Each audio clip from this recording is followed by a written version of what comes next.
नमस्कार, बहुत बहुत स्वागत आप सभी का आपके प्रोग्राम कहानी कुर्सी की में। मैं हूं सौरभ शर्मा आपके साथ, और स्टूडियो में हर्षवर्धन त्रिपाठी जी आ चुके हैं, विजय त्रिवेदी जी आ चुके हैं, समीर जोगोंकर जी आ चुके हैं।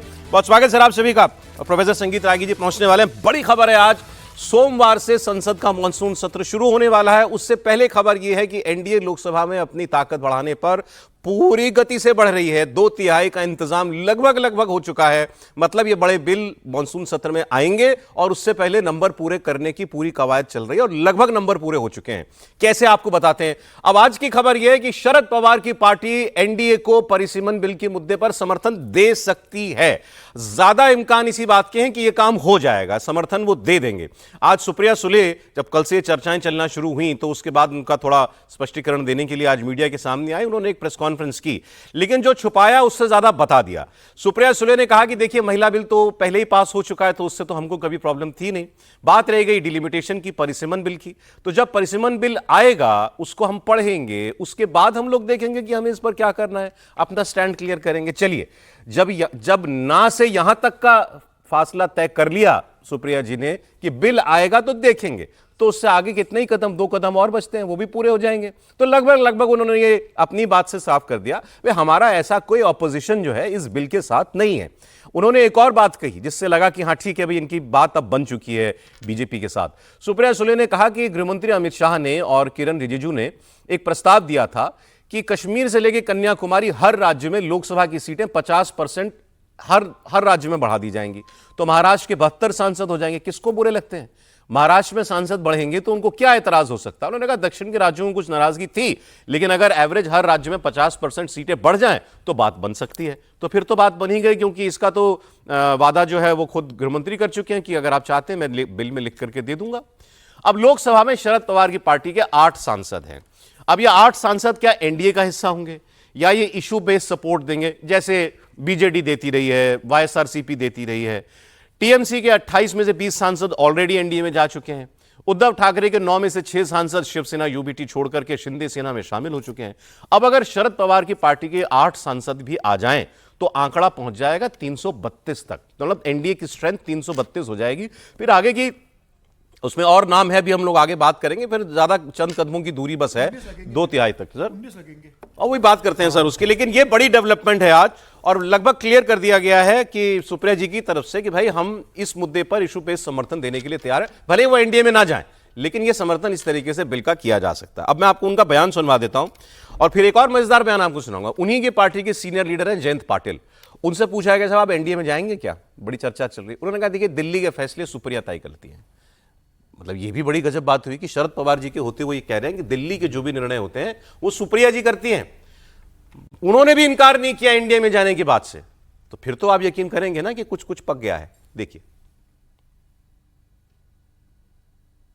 अभी कोई भी बिल का प्रस्ताव हमारे यहाँ नहीं आया है। कोई भी चर्चा डिलिमिटेशन के बारे में ना हमने किसी से की है, ना किसी ने हमसे की। तो जब बिल आएगा तब हमारा स्टैंड होगा। लेकिन जो भी बिल आएगा हमें विस्तार से इंडिया अलायंस में चर्चा करेंगे। हमारी जो चर्चा हुई थी उसके बारे में मैंने कई लोगों से उसमें चर्चा की थी। तब डीएमके हो, हम हो, सपा हो, 50% के बारे में हम सोचेंगे, ऐसा हमने कहा था अभी जो सत्ता में है उनको। लेकिन वो बिल में नहीं आया, इसलिए वो बिल तो गिर गया। तर अमित शाह आणि किरण रिजिजूंनी असा एक प्रस्ताव आमच्या समोर ठेवला की आपण सरसकट काश्मीर टू कन्याकुमारी प्रत्येक राज्यामध्ये 50% सीट वाढतील। याचं उदाहरण मी समजून सांगते तुम्हाला की समजा 48 सीट महाराष्ट्रात आहेत। 48 चा 50% किती होतं? 24। म्हणजे 48 प्लस 24 म्हणजे 72। म्हणजे महाराष्ट्रातून 72 खासदार निवडून जातील। 50% सरसकट देशात वाढ आली। हमारे पार्टी में अंदरूनी कोई चर्चा नहीं चालू। हमारी जो भी दिल्ली की दिशा है वो हमारी नेता सुप्रिया सुले वो दिल्ली में बैठ के हमारे जो 8 सांसद हैं उनको विचार में रखे उनके साथ विचार विमर्श करके तय करेंगे। आपसे फिर कह रहा हूं कि ये बयान बहुत इंपॉर्टेंट है जो जयंत पाटिल दे रहे हैं कि उन्होंने आउटराइट नो कर सकते थे एनडीए के साथ जाने का, सवाल क्या, और वो उन्होंने कहा कि सुप्रिया जी तय करेंगी। हमारे साथ दो सहयोगी हमारे जुड़ गए हैं स्टूडियो में, प्रोफेसर साहब भी आ गए। सर स्वागत है आपका। हमारे साथ मुंबई से हमारे सहयोगी सचिन चौधरी और देवेंद्र पराशर हमारे पॉलिटिकल एडिटर दोनों हमें ज्वाइन कर रहे हैं। मैं एक बार जरा सचिन से पहले पूछ लूं कि और क्या बातें इस प्रेस कॉन्फ्रेंस में की गई थी और क्या वो सुन रहे हैं वहां मुंबई में, शरद पवार जी का मन क्या बन रहा है। जी सचिन। देखिए सौरभ, मोटे तौर पर सुप्रिया सुले की प्रेस कॉन्फ्रेंस इसीलिए थी कि एक पहले वातावरण तैयार किया जाए बिल को सपोर्ट करने के लिए। जो उन्होंने इनडायरेक्टली कह दिया कि 50% की अगर शर्त मानी जाती है तो हम जो है इसको समर्थन करेंगे। हम ही नहीं, उन्होंने दाखिला भी दिया कि इसके पहले डीएमके के नेताओं से भी उनकी चर्चा हुई थी तो वो भी इसके लिए राजी थे। यूबीटी के जो बच्चे सांसद है वो भी इसके लिए राजी है। तो कहीं ना कहीं ये जो शर्त अगर मान ली जाएगी 50% की तो इसके लिए वो समर्थन देने के लिए तैयार है। ये मोटा मोटी इसका अर्थ है कि वो आने वाले दिनों में इस बिल को सपोर्ट कर सकते हैं। हालांकि उन्होंने कहा कि जब ऑल पार्टी मीटिंग होगी, उसके पहले इंडिया अलायंस की बैठक होगी 19 को, उसके बाद वो अपने पत्ते वो आपे खोलेगी। लेकिन कहीं ना कहीं शरद पवार की जो पार्टी है वो एनडीए को सपोर्ट करने जा रही है, उनकी बातों से लग रहा है और यही करीबन होते हुए भी दिखाई दे रहा है। रही बात जयंत पाटिल की और एनडीए में क्या शरद पवार के सांसद जाएंगे, ये निर्भर कर रहा है कि वो किस तरह से इस बिल को सपोर्ट करते हैं। अगर वो इजीली सपोर्ट कर रहे हैं, इसके फेवर में आ रहे हैं, तो फिर तोड़फोड़ की इतनी कोशिश नहीं होगी, क्योंकि सरकार को भी यहाँ पर एमएलए की जरूरत नहीं है और विधायक अगर सांसद अगर सपोर्ट करते हैं तो फिर ये मामला जो है आगे कुछ दिनों के लिए और भी टाला जा सकता है, उनको बैकडोर जो है सपोर्ट किया जा सकता है। सुप्रिया सुले ये कह रही है, जयंत पाटिल ये कह रहे हैं कि सुप्रिया सुले का अधिकार है। सुप्रिया सुले कह रही कि फिलहाल वो एनडीए अलायंस के साथ में है, उनके सांसद और विधायक जो है इंटैक्ट है और शरद पवार की पार्टी अलग से, ना उनको बीजेपी के पास से कोई प्रस्ताव है ना कांग्रेस के पास में कोई प्रस्ताव है।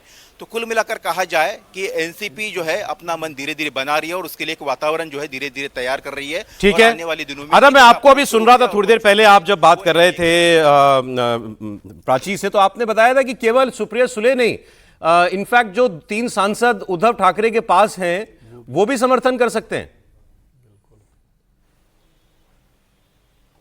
जी बिल्कुल, अरविंद सावंत ने तो ऑन रिकॉर्ड इंडिया टीवी से बातचीत में कहा था कि डिलिमिटेशन को तो हमारा कोई विरोध ही नहीं है, हम तो इसके समर्थन में हैं। उन्होंने ऑन रिकॉर्ड ये इंडिया टीवी से कहा था। और यूबीटी जो है वो भी इस बात को लेकर समर्थन दे सकती है।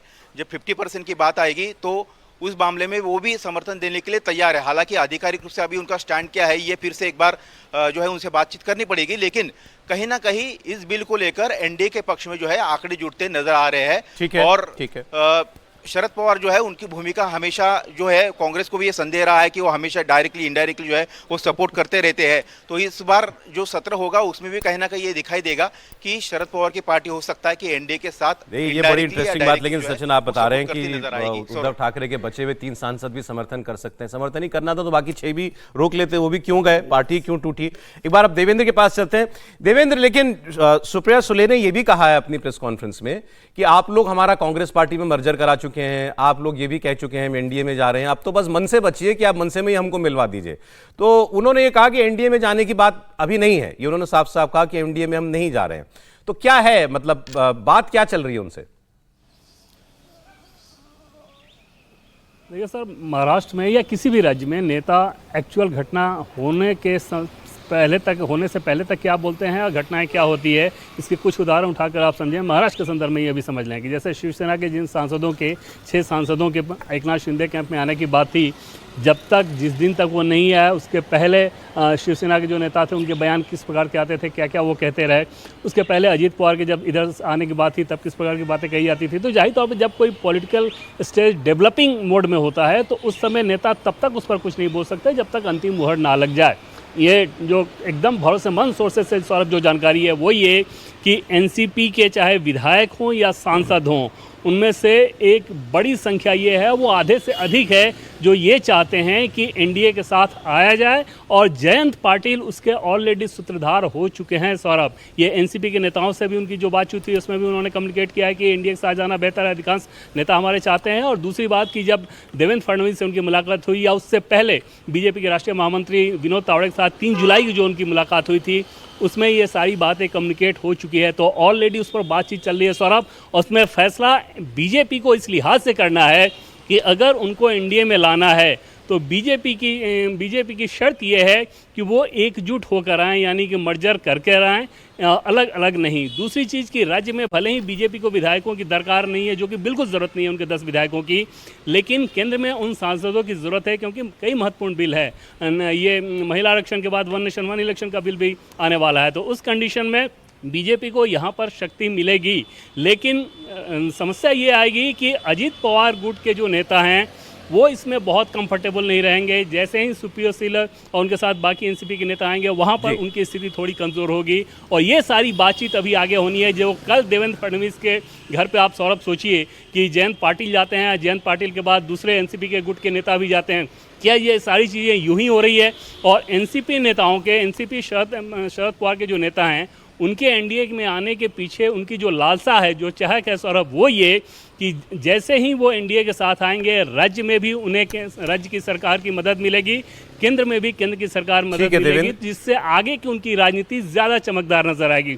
उनके पास ऐसा कोई कारण नहीं कि एनडीए से वो अपनी दूरी बनाना चाहें। ये फैसला बीजेपी को करना है। बातचीत ऑलरेडी चल रही है। आपने जो बताया कि बीजेपी ये चाहती है कि अगर ये एनडीए में शामिल होते हैं तो एनसीपी के दोनों धड़े एक होकर के आए, otherwise outside support, issue based support in सारे बिल्स को, डिलिमिटेशन बिल समेत, उसको तय मान के चलें।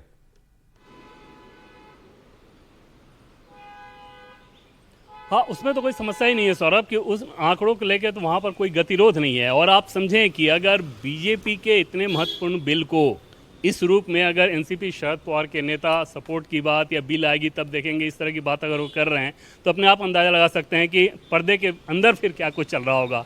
अगर रिकॉर्ड पे इतनी चीज़ें कही जा रही है, रिकॉर्ड पे अगर जयंत पाटिल ये कह रहे हैं कि दिल्ली का फैसला वो सुप्रिया ताई करते हैं, तो पर्दे के भीतर क्या चल रहा होगा ये आप समझ सकते हैं। और वो बातचीत यकीनी तौर पे काफ़ी एडवांस स्टेज में जा चुका है, क्योंकि मामला कोर्ट में भी चल रहा है। सर अभी भी ध्यान रखें कि एनसीपी के दोनों गुट का मामला कोर्ट में भी चल रहा है।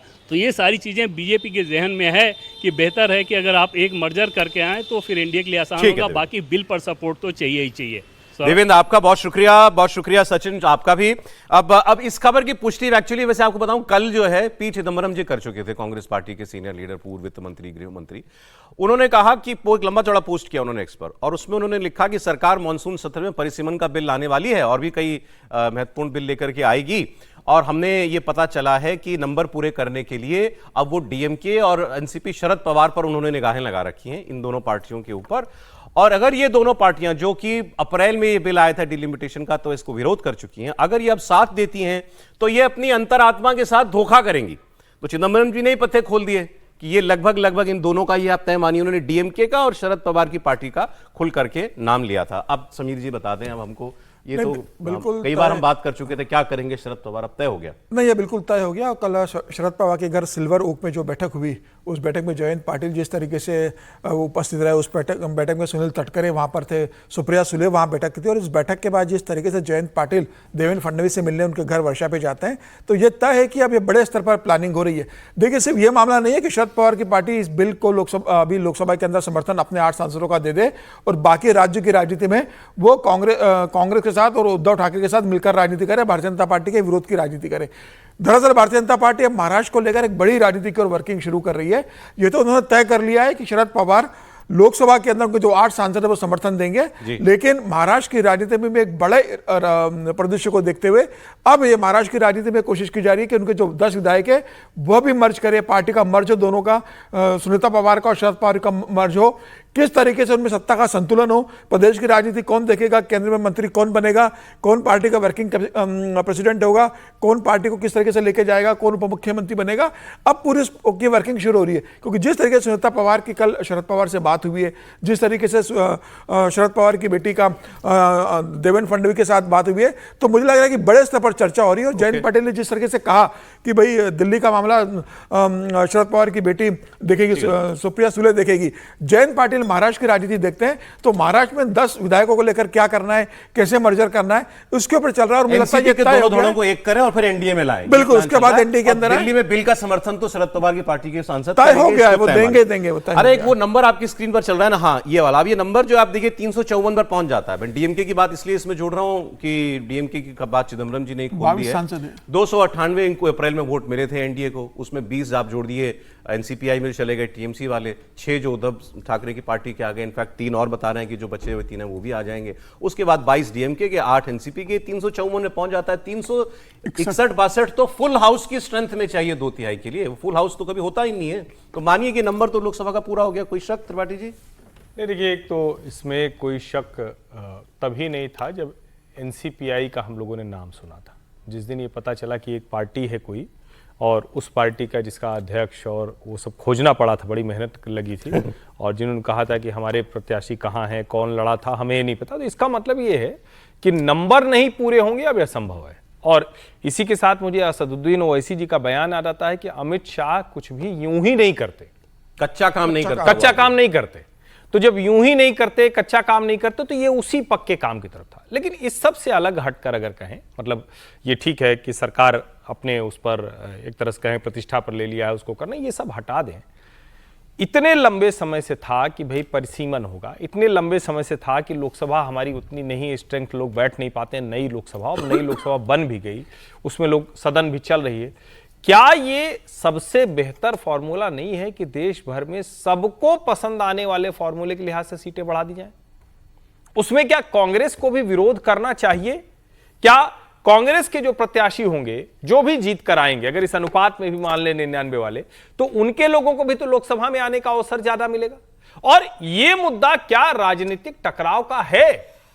मतलब उनके लिए है ना, उनको प्रॉब्लम डिलिमिटेशन, सीटें बढ़ाने से नहीं है। नहीं। आप उनको लगता है मनमाने तरीके से डिलिमिटेशन, बिल्कुल वो ये कह रहे हैं ना, तो मनमाने को आप बात करेंगे, जो कि बात कर रहे हैं, जिसको अगर अमित शाह का वो अंदाज सबको जरूर याद होगा, जिसमें उन्होंने कहा था कि आप ये लिख कर दो, बताओ, हम 2 घंटे में नया लेकर आ जाते हैं। इसका मतलब सरकार इसके लिए ओपन थी, सरकार को पता था कहां जाना है। और जो लिख लेते हैं या मासूमियत की, नहीं, कोई ना कोई मासूम बन जाता है, तो पहला वाला रोज एक ट्रॉफी दी जाएगी। कह रहे हैं कि अमित शाह से बात कर लें जाकर के, वो और भरोसे में कांग्रेस और अमित शाह एक पेज पे आ जाए, आप ये चाह रहे हैं ना? नहीं, मैं कह रहा हूं अगर देश के लिए, देश हित के लिए आना हो तो आना नहीं चाहिए भाई, ये तो देश का हित है ना। आप कितने समय तक उन्हीं एक सांसद को, उनका पार्लियामेंट्री कॉन्स्टिट्यूंसी कितनी बढ़ गई, वो वहीं के वहीं खड़े हैं। चले, तो इसमें तो मैं इसीलिए कह रहा हूं, देखिए वो नंबर पूरा करेंगे, वो पहला वाला पक्ष अमित शाह वाला, वो तो मानेंगे नहीं, वो तो हम आप कह भी दे कितने मासूम बन जाए, वो तो मासूम है नहीं। आपकी बात यूं ठीक है कि अगर डीएमके तक को कोई प्रॉब्लम नहीं होती, मान लीजिए आज हम स्पेकुलेशन कर रहे हैं, लेकिन मान लीजिए डीएमके आ जाती है, खबर तो 1 महीने से चल रही है ज्यादा से कि डीएमके से बात हो चुकी है बीजेपी की, इन प्रिंसिपल वो भी तैयार है अगर यूनिफॉर्म सीटें 50% हर राज्य की बढ़ जाती। अगर डीएमके को प्रॉब्लम नहीं है, महाराष्ट्र की पार्टियों को प्रॉब्लम नहीं है, चंद्रबाबू नायडू को प्रॉब्लम नहीं है, तो फिर कांग्रेस को क्या प्रॉब्लम है? सर, फिर ये सवाल पूछा जाए, समाजवादी पार्टी के लोग माना जा रहा है, समाजवादी पार्टी भी कोई बहुत हार्ड स्टैंड अखिलेश यादव का शायद मोदी जी की वाली लाइन याद कर लीजिए, जिसमें उन्होंने कहा था कि अगर सब मिलके कर दें तो हमारा लाभ ही खत्म हो जाएगा। सर, सब मिले हुए हैं क्या? ये तो अरविंद जी बोलते हैं। देखिए, जो अभी अमित शाह जी के लिए सुप्रिया जी की प्रेस कॉन्फ्रेंस थी, अमित शाह जी के लिए सुप्रिया जी की प्रेस कॉन्फ्रेंस, हाँ, जो परिसीमन बिल पर जी, तो उससे ये साफ है कि पूरा, मैं अभी 20 तारीख की बात कर रहा हूँ, आज मैं सुबह स्टडी कर रहा था, यदि आप 20 तारीख, आपको एक इंटरेस्टिंग ग्राफ बनाना चाहिए कि संसद में लोकसभा की पूरी तस्वीर बदल जाएगी 20 तारीख को। कैसे? सिटिंग अरेंजमेंट जो विपक्ष का है ना, बदल जाएगा, वो पूरा का पूरा बदल रहा है। जिन लोगों को राहुल जी के साथ आप देख रहे थे पिछले दिनों, उनमें से ज्यादातर लोग इधर बैठ गए, उनका सबके वाले आ गए, डीएमके वाले आ गए, डीएमके भी आ गई है, यूबीटी के भी आ गए, यूबीटी के लोग भी आ गए, एनसीपी भी आ जाएगी। तो एक तो बड़ी तस्वीर बदलने वाली है, तो वो काम हो रहा है। दूसरा, डीलिमिटेशन पर तो जब अमित शाह जी ने पहले कहा था कि भाई 50% वाला, तो मुझे लगता है मतलब उसमें तो किसी का भी विरोध नहीं हो सकता, क्योंकि उससे जो आपका परसेंटेज ऑफ सीट्स है वो बदल नहीं रहा। जो साउथ की पार्टीज हैं उनकी दिक्कत ये थी कि आपका नंबर बढ़ जाएगा उत्तर भारत में, नॉर्थ में, दक्षिण भारत के मुकाबले में, तो वो नंबर नहीं बदल रहा। परसेंटेज जो सीट्स का है वो 50% बढ़ाकर आपने ये कर दिया है। ये अलग बात है कि वो 50% को यदि रैशनल तरीके से, मैथमेटिक्स के तरीके से देखें तो थोड़ा सा फर्क पड़ जाएगा, उत्तर भारत की सीटें बढ़ जाएगी, लेकिन कुल मिलाकर उसमें बहुत बड़ा विरोध मुझे नहीं दिखाई देता। और ज़्यादातर पार्टी, समाजवादी पार्टी भी मुझे लगता है कि वो यहाँ पर खड़ी दिखाई थी, खुशी होगी परिसीमन बिल पर।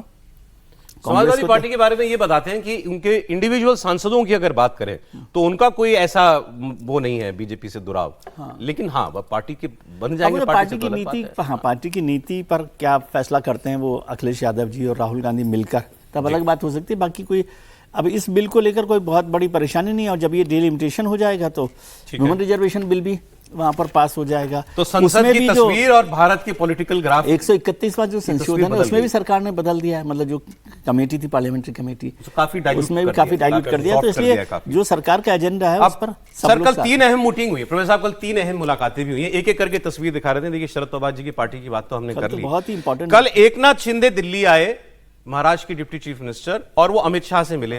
वो अपने साथ 6 वो सांसद लाए थे तो अभी यूबीटी से टूट करके उनके साथ आए हैं। तो एक तो उनकी मुलाकात कराई गई अमित शाह से, मतलब वो भी पक्का कर लिया गया, भाई मन पक्का कर लिया गया उनका। हालांकि अब वो आ चुके हैं पार्टी में तो प्रॉब्लम ही नहीं है।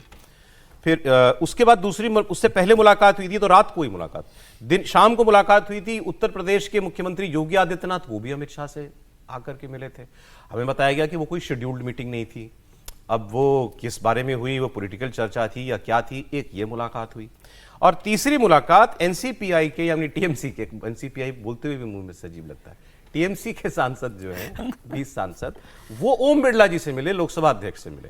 और वहां उन्होंने शायद वो मांग की कि भाई हमारे बैठने का देख लीजिए, साहब कुर्सी हमारी वहां ना लग जाए जहां पहले थी, तो उनको जो है बेंच दूसरी दी जाएगी। ये 3 इंपॉर्टेंट मीटिंग्स, तीनों की दिशा एक ही है कि एनडीए का आंकड़ा कैसे बढ़े। जी सर, आपने सब बोल ही दिया, बचा क्या? तो खबर बताइए सर, खबर के पीछे खबर कहानी नहीं, आप बताएं। खबर नहीं है, यही सच्चाई है कि जब संसद का सत्र शुरू होगा तो आपको देखने के लिए मिलेगा कि सिटिंग अरेंजमेंट जो विजय जी कह रहे थे वो सब बदला हुआ है।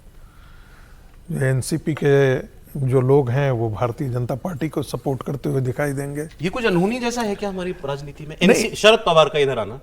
देखिए, हम कहानी कुर्सी में इस पर चर्चा कर चुके थे, हालांकि समीर जी का राय अलग थी कि कैसे जाएगा, लेकिन हमारी राय शुरू से यही थी कि शरद पवार के लिए अब ये संभव नहीं है कि पार्टी को आगे ले जाए। उनका स्वास्थ्य अब उस ढंग का नहीं रहा है, उनकी उम्र हो चली है, और बेटी की ऐसी राजनीतिक क्षमता और सूझबूझ नहीं है जो पार्टी को चला सके।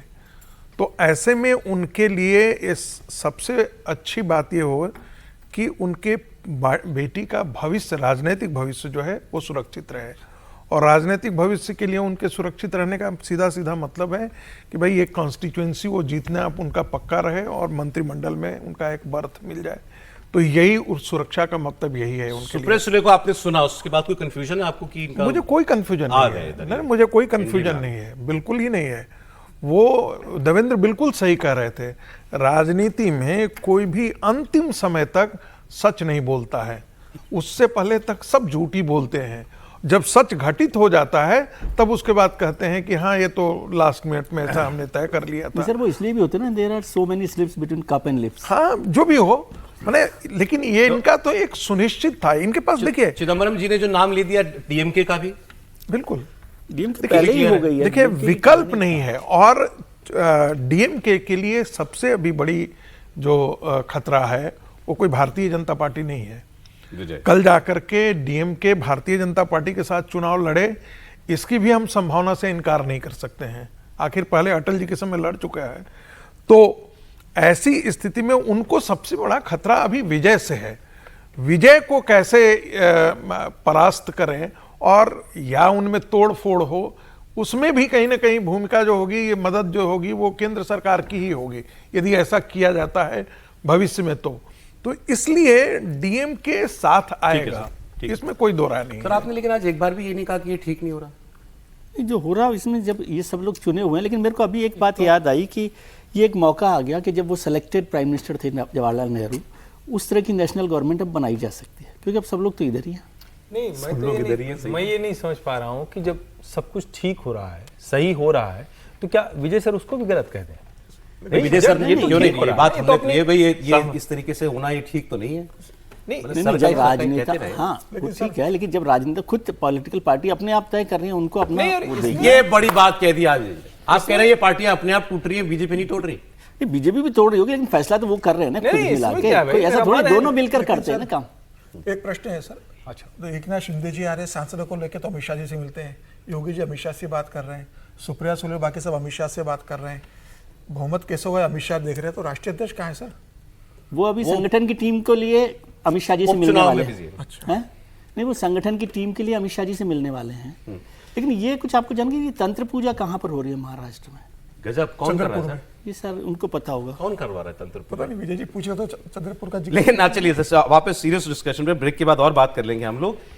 सच में विजय जी ने कहा ना, आपने गौर कीजिए उस बात, सभी तो आ गए, बचा कौन दूसरी तरफ? तो नेशनल कौन गवर्नमेंट बचा बनाई भाई? जाए अब। तमिलनाडु से शुरू कीजिए, डीएमके, एआईएडीएमके, संजय राउत, संजय राउत बचे। महाराष्ट्र में ज्यादातर लोग इधर आ गए हैं, आंध्र प्रदेश वाले वो इधर ही हैं, एक कांग्रेस आम आदमी पार्टी वाले वो इधर आ गए। अब मोटे तौर पर कांग्रेस पार्टी बची है और अखिलेश यादव के लिए भी आप क्या? अच्छा, इसके अलावा सारा ऑपोजिशन आ गया इधर। वैसी अभी तस्वीर की अभी कल्पना- 2 साल हुए हैं इस नई सरकार में, नहीं, और वो भी माइनॉरिटी गवर्नमेंट। उस तस्वीर की कल्पना कीजिए जिसमें संजय राउत भी इधर हो तो कैसा सर अब लगेगा? देखते हैं सर, अब आपने ऐसी तस्वीर छोड़ने का मन किया है।